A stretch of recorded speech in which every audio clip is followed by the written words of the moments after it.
We are reading from Srimad Bhagavatam,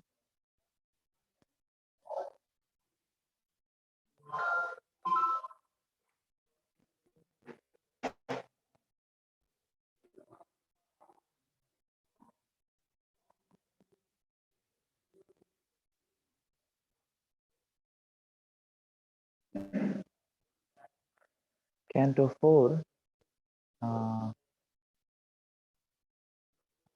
I believe we are reading chapter 20.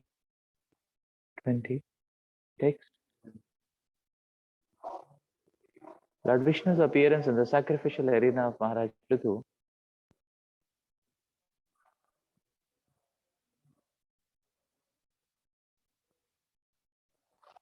Text 7. Eka Shuddha Swayam Jyotir Nirgino Aso Gunashrayah Sarvago Anavrita Sakshi Nirat Mat Atmanah Paraha.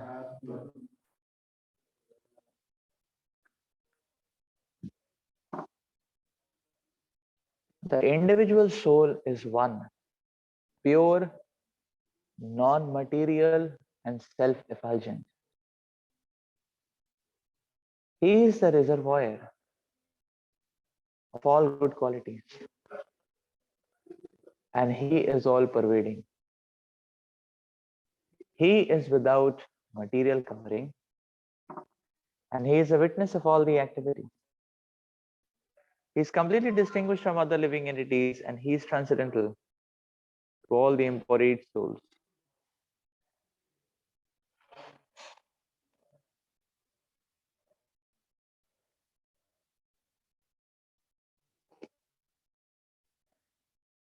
In the previous verse, two significant words are used. Asamshaktaha, meaning without attachment, and Buddhaha, Buddha, meaning fully cognizant of everything. By full cognizance, it is meant that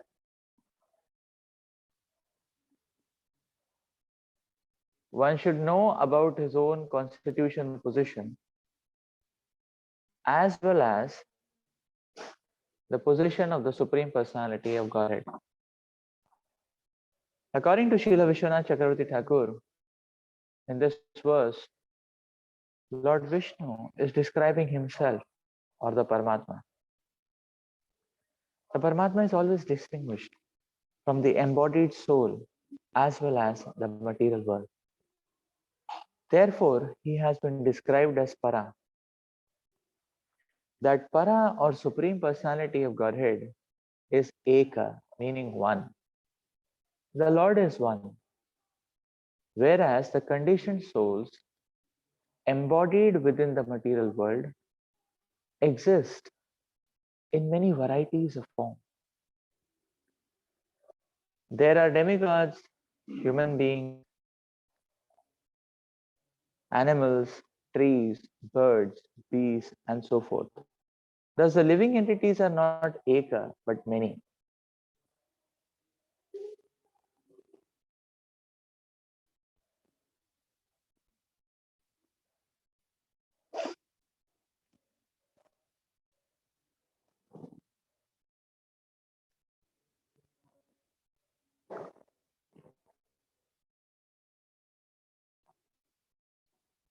The Lord is one, whereas the conditioned souls embodied within the material world exist in many varieties of form.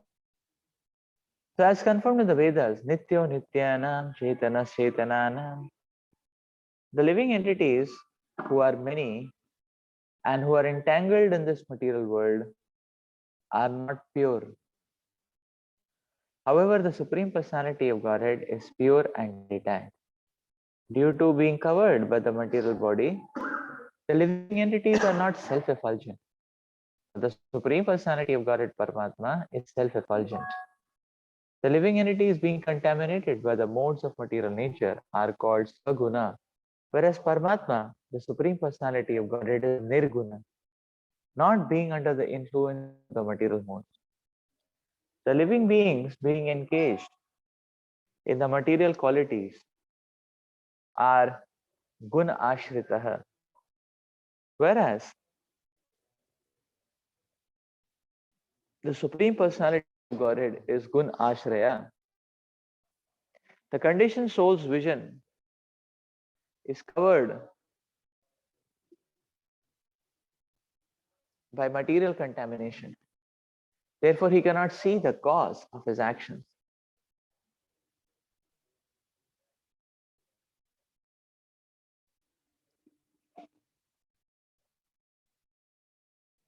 And he cannot see his past lives. The Supreme Personality of Godhead, not being covered by a material body, is the witness of all the activities of the living entity. But both of them, the living entity and the Paramatma, the Supreme Personality of Godhead, are Atma, are spirit. They are one in quality, yet they are different in so many ways, especially in regard to the six opulences or the Supreme Personality of Godhead has in full. Full knowledge means that the Jiva, the Atma, the living entity must know both his position and the Supreme's position. That is full knowledge.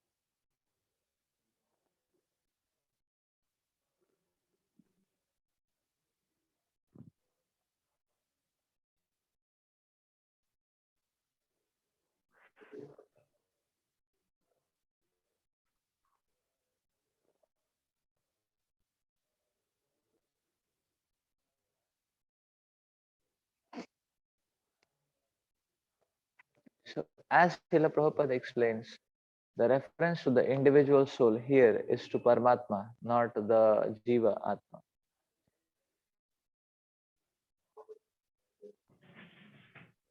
So Prabhupada is clarifying in the purport that the Jiva and the Paramatma both are referred to as Atma. But here the reference is to Paramatma, and we can understand because qualitatively the Jiva and the Paramatma are the same. But there is difference in terms of the six opulences. So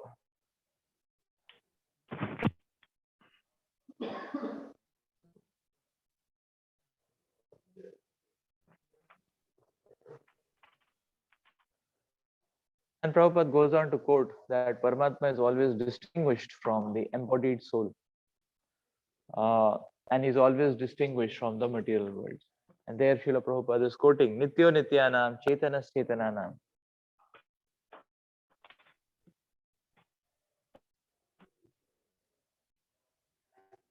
So all the living entities are many, uh, uh, but then there is only one supreme controller, that is the Supreme Lord, who is one.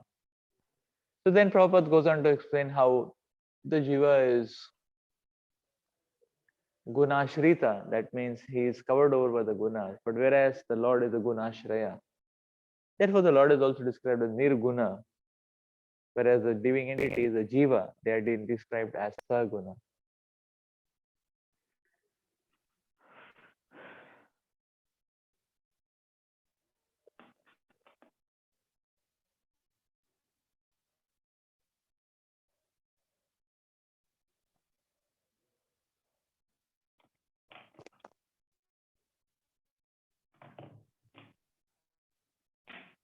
And then Prabhupada concludes the purport describing what is full knowledge. Full knowledge is to know oneself, and full knowledge is to know the Supreme Lord.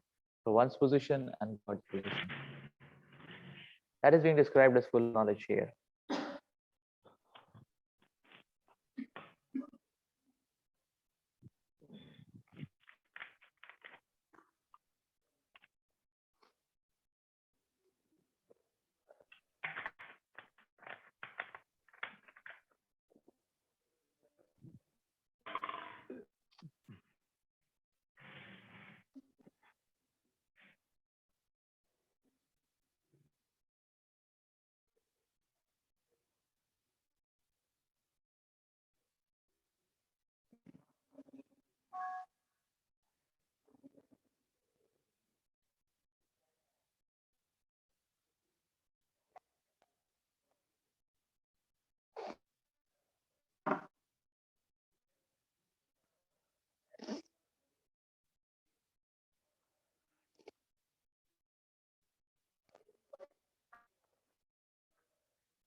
The stage of the realization of the Paramatma is an uh,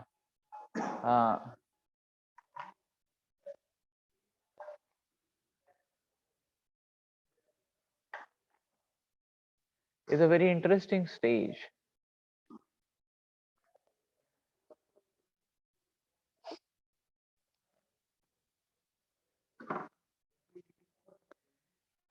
Paramatma is a heart-to-heart friend.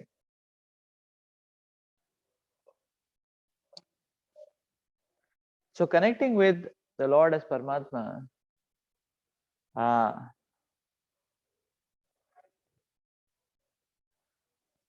is actually gives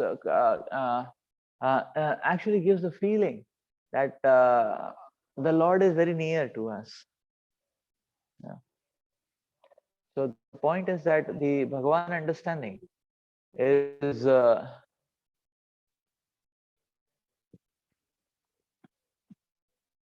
the Bhagavan understanding in that sense. If we see, far off from us, because the Lord is Bhagavan, we have to attain the spiritual world. But we understand as Paramatma, the Lord is very near to us.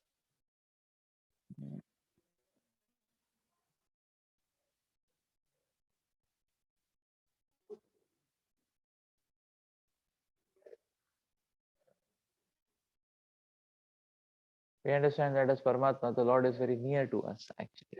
So that can give one tremendous amount of faith. So here is the Supreme Lord who's appeared and he's talking about Paramatma. And then he's talking about that, yes, what the living entity should be doing uh, uh, is to develop that knowledge about his own self and to develop that knowledge about the Supreme Person.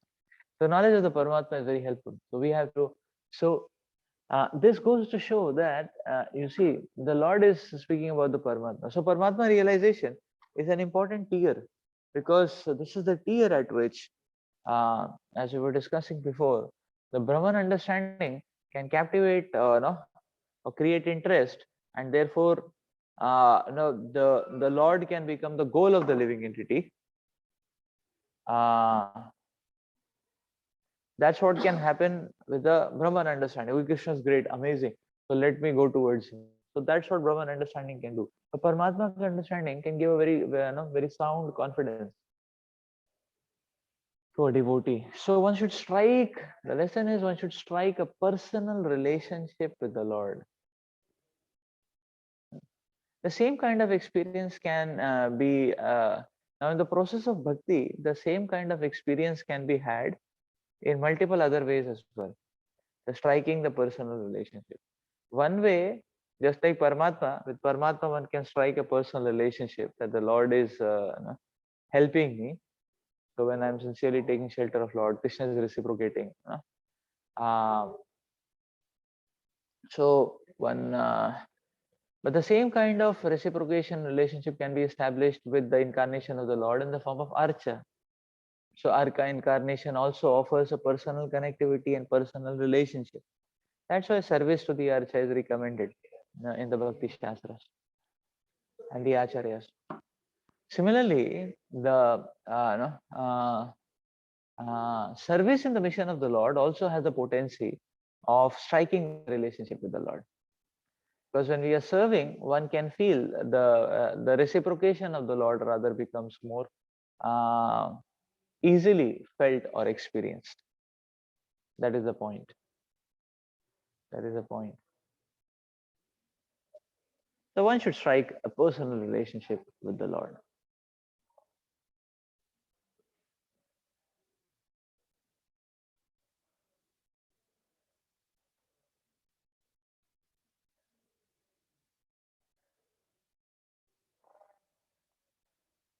य एवं शान्तम् आत्मानम् आत्मस्थं वेद पुरुषः न ज्यते प्रकृतिस्थोऽपि तद्गुणे समयि स्थितः. Although within the material nature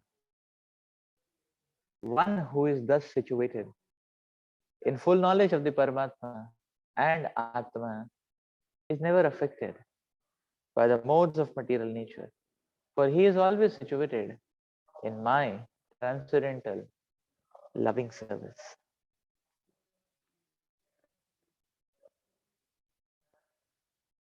So when the Supreme Personality of Godhead appears in this material world, he is not affected by the modes of material nature. Similarly, those who are always connected with the Supreme Personality of Godhead, even though they be within the material body or the material world, are not affected by the material qualities. That is explained very nicely in Bhagavad Gita 14:26. Mam chayo vyabhicharena bhakti yogena sevate sagunan samatityaitan brahma bhuyaya kalpate.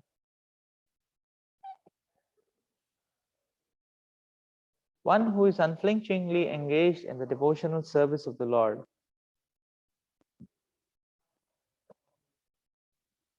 surpasses the material qualities and attains Brahman realization.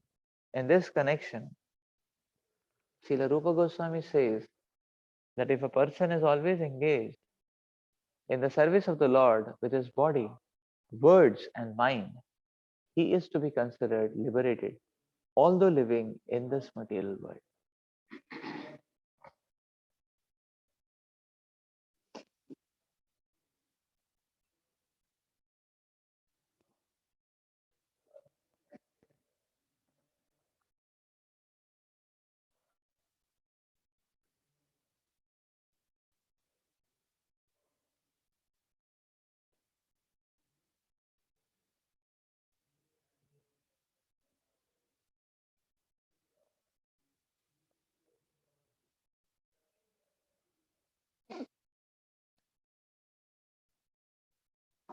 So, this means that Paramatma realization is the stage at which we can see the devotee being steadily engaged in the process of Krishna consciousness.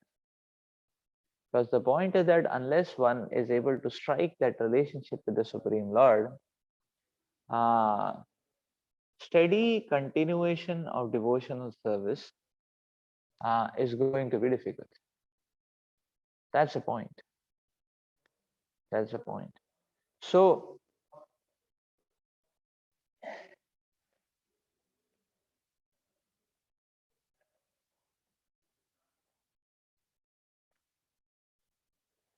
so striking that relationship with Paramatma, the Lord, is very important. So we can actually, that's why we can understand, because that is what will make ourselves steady. You know, uh, and we know Krishna, the Lord has explained the relationship dynamics by the verse Ye yatha mam prapadyante. So the more eager we are to strike that relationship or to uh, strengthen that relationship, the more we can experience the reciprocation of the Lord. And the more we experience the reciprocation of the Lord, the more steady we will be. So uh, therefore, a sadhaka should be enthusiastic towards this objective. Yeah. That is what is said. One should go to, one should go to take darshan of the Lord. No, why? Because you're then, endeavoring to strike that relationship. One should offer, prayers to the Lord, individual prayers to the Lord. But then one is striking that relationship, is it not? Striking that relationship. Uh, Similarly, when there is a question or when there is a mention that, okay, no, like sometimes that question comes that, okay, 16 rounds instead of chanting ourselves, we can just hear Prabhupada's chanting 16 rounds. So there the question which is said, or there the point which comes out is that one should hear what one is speaking, his own chanting, at least in japa time. So one should hear his own chanting in the japa time. That point comes. So So why that is there? Because then only we are actively actually endeavoring to strike the relationship basically. We are personally approaching the Supreme Lord, and therefore this relationship is personal. As a Prabhupada says that in spiritual life everyone has to fly his own plane because this relationship is personal. Everyone has to strike his own relationship with the Lord. Help is available, inspiration is available, guidelines are available, everything is available, but it's a uh, that endeavor, that individual endeavor is most important.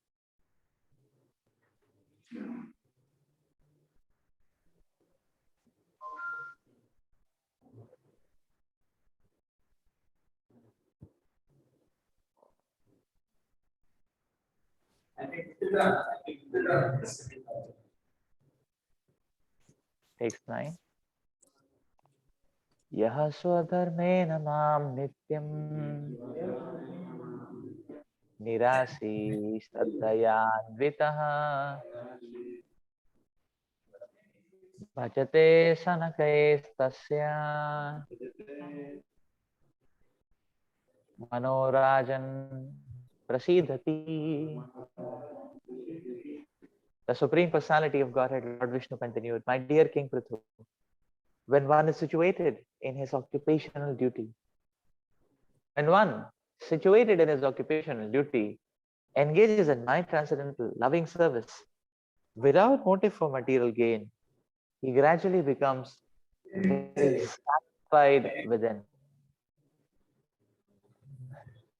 This verse is also confirmed by the Vishnu Puran.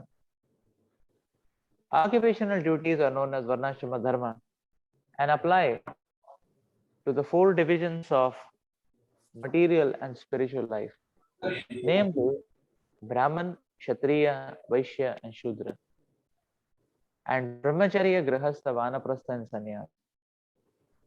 If one works according to the Varnashrama Dharma system and does not desire fruitive results, he gets satisfaction gradually. Discharging one's occupational duty as a means of rendering devotional service unto the Supreme Personality of Godhead is the ultimate goal of life. Bhagavad Gita confirms this as the process of Karma Yoga. In other words, we should act only for the satisfaction and service of the Lord. Otherwise, we will be entangled by the resultant actions. Everyone is situated in his occupational duty. But the purpose of material occupations should not be material gain. Rather, everyone should offer the results of his material activities. A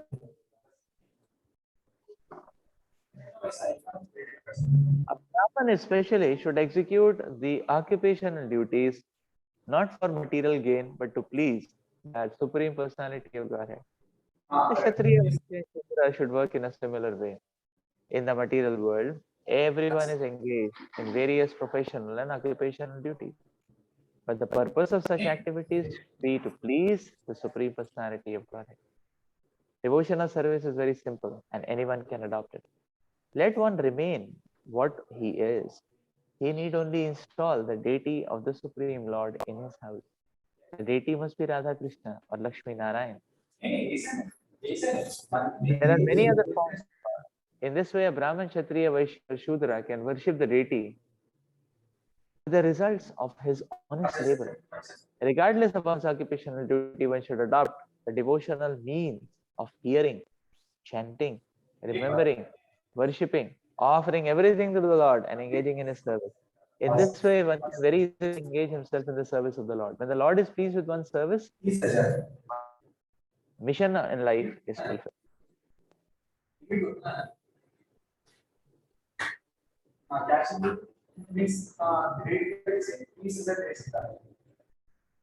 So Prabhupada is giving a very wonderful understanding here.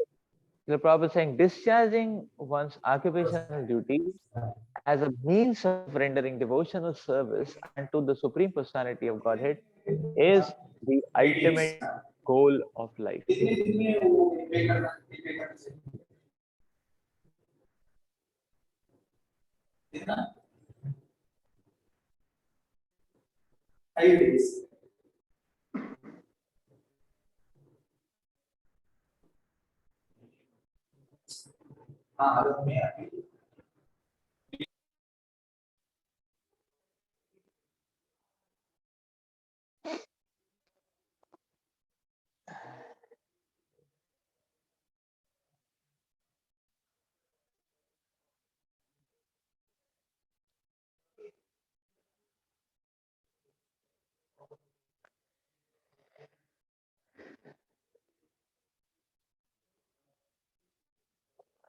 So you see, the Lord is explaining that yes, what should be the ultimate goal? The ultimate goal is the Supreme Personality of Godhead Vishnu, and and one need not change his occupational setting. He can be what he is, but he should use whatever he has as a means to worship, to offer it to the Supreme Personality.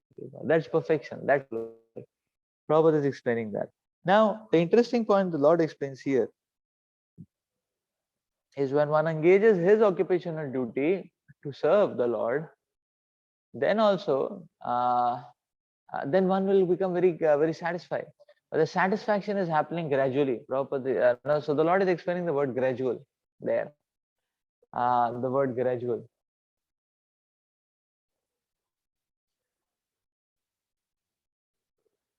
So actually, the understanding of Varnashrama is beneficial both ways. One is the living entity will be able to offer at least what he has to the Supreme Lord. So Varnashrama becomes a practical stepping stone towards unalloyed devotion or complete surrender. That's one thing. Second thing is that because Varnashrama, the second point is that you see, the second point is that unless you see, the point is that what one knows, if one makes an offering to Krishna on that ground, because that is his element, he knows the pitfalls there. And therefore, he'll be able to offer a better service on that ground because he knows the pitfalls. So just like it is said, okay, that no, just like playing, in sports, like if a team plays in a home ground, then the team is in an advantageous position because the team knows in and out of that ground, the pitfalls, what should be done, what should not be done, the subtleties, they know that. So they're in an advantage. The home team is an advantage always. Whereas a foreign team do not know the intricacies, so they are not at advantage. Like that. In the same way, one's own varnashrama, track, one is at an advantage to serve Krishna because one knows it in and out. One knows more of it than a foreign territory. Foreign territory, the challenge will be more. Here, one can play more. So therefore, as a thumb rule, unless it is an emergency of the mission or a need of the mission, better one can serve in one's own varnashrama. Because firstly, that is his element, he can offer better service. Secondly, he knows the pitfalls there. So one will be able to protect himself better and make a better offering to Krishna. Make a better offering to Krishna. That opportunity is there with the living entity, provided the Supreme Lord is established as a goal. If the goal is wishy-washy, then the Varnashrama means then whichever ground one offers service, it won't have that effect. But if the goal is very clear, and unless it is an emergency, the same Varna track will be helpful. Varna Ashrama track will be helpful. Because it will not be a foreign territory. That's the point. Yes. Question.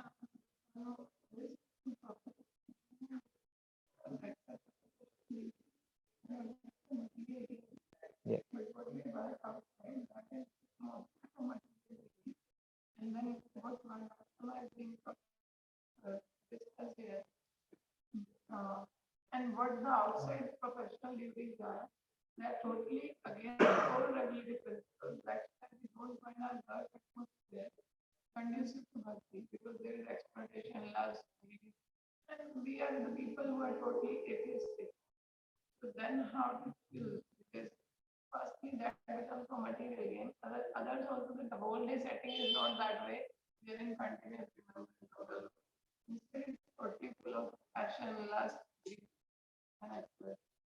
Hmm.